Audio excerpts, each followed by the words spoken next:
on target.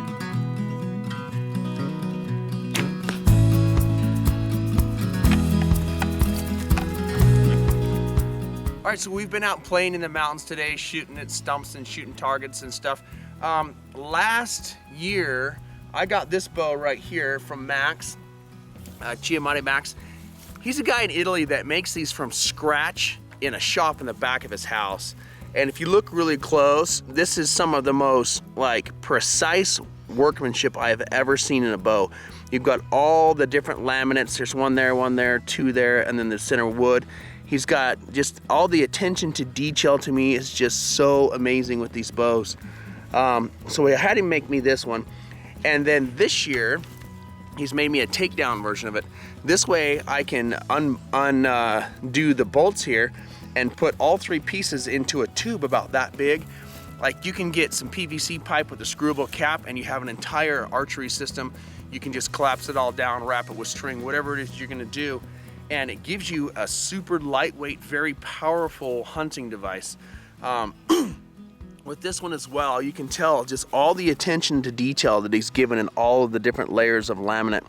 All of this is Osage, which is US native, but they have Osage that grows in Italy where he's made it. And then he's added these other lines too. I don't know what this is, some sort of a burl, I'm thinking, but it's just more attention to detail just in the craftsmanship. To me is just shocking. And then he's added antler to the tip. That way, when you've got a really high powerful bow, it's not gonna shock it apart, and it gives you the ability to have a thinner limb. And that's important because thin limbs have less wind resistance and they tend to shoot a bit faster. This is a at 60 inch, 57 pound bow at a 28 inch draw. I'm sorry, 60 inches overall, 57 pound at 28 inch draw is basically what this bow is. So I love these bows. They're amazing. I've been raving about them for a long time. I've been shooting pretty much my whole life. I think I started shooting recurves when I was 8 years old. I got into compound bows, more traditional stuff as I got older for hunting. This is what I now use the majority of the time. In fact, I probably use this one most of the time, largely just because this is a brand new bow to me. But this one is just super accurate. It's really responsive. It shoots straight. It's great for shooting small game. And again, just the weight. It is so nice after last year hiking all over the mountains with my compound bow to grab a takedown or a bow like this. Man, I don't even know. What do you think that weighs? Like half a pound, maybe? One. Less than one. It's less than a pound. one. Yeah, it's gonna be super, super light. So it's really nice to be able to pack that around. He also made me this nice leather guy here to hold my arrows while I travel, and it's nice because I can throw it on my belt. But anyway, we're gonna keep shooting. I wanted to expose you guys a little bit to these bows and show them the quality of craftsmanship. As you've seen on my channel, I really, really like handmade stuff. Everything from a handmade hand drill to handmade bows, handmade or even refurbished hatchets. I just love this stuff. They're great to shoot. All right, so check that stuff. There's a squirrel that keeps running back and forth in front of my target. It's a brave little squirrel. Last year, after turkey season, I was up at the Timpanogos archery range shooting at targets. We 3 times had to clear the stupid turkeys out from in front of the target so that we could shoot the targets. Sometimes, man, I don't know. Boom! Bit of a higher poundage bow. If you want, you can use this one. All right. I don't know if I can do that one. I know. Work out. Cameraman Braden works out outside.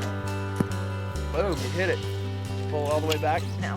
Did it hit it and fall that off the tree? Yeah, it bumped it. That's funny. She was, I mean, dead on until it didn't All puncture. didn't sink. Yeah. So My shot's fine. when you're pulling like this, you've got your hand here. As you release this one. So think cheek. And actually, the bird finger for these bows needs to be high. Okay. So as I pull this back, my fingers are my cheek, and then I stop off right here. See how that just went bump, bump? Yeah. Actually, that was really easy. So, might line up. That is not that's a rabbit pumping arrow tip. I broke so many arrows this year. But, go get some more stuff.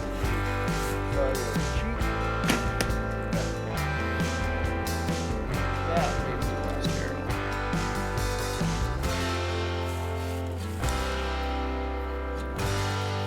And I'm not the greatest marksman on the planet, but we got the basics down. Boom. Good job. And as you do that, just remember, Yeah. close your shoulder blades as you release. Yes.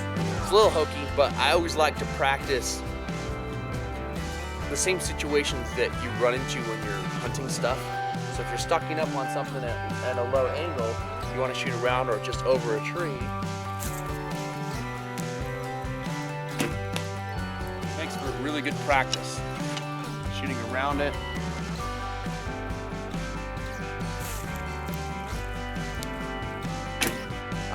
If this has been valuable to you, hit the subscribe button, leave any comments you have in the bottom, and we're gonna go do some shooting and eat our rabbit from our hand drill fire. Thanks for watching TJack Survival. Bye, la, la.